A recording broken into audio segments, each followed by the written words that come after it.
وہ کہیں نہ کہیں گم ہو جایا کرتے تھے، اس لیے مجھے تمام وقت ان کے ساتھ رہنا پڑتا۔ کربلا کا تمام سفر ان بزرگ کی نظر ہو گیا۔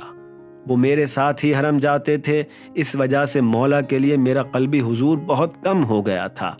سفر کے اختتام پر بزرگ نے کپڑوں کی خریداری کی۔ دکاندار نے ان کی معذوری کا فائدہ اٹھاتے ہوئے کپڑوں کی قیمت کئی گنا زیادہ بتائی۔ میں آگے بڑھا اور دکاندار سے کہا کہ یہ زائر امام حسین ہیں، ان سے زیادہ پیسے لینا مناسب نہیں ہے۔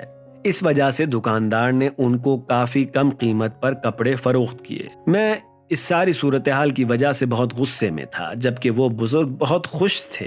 میں سوچتا رہا کہ میں نے بھی کیا تکلیف پال لی ہے۔ اس واقعے کی وجہ سے مجھے کربلا جانے کا بالکل مزہ نہیں آیا۔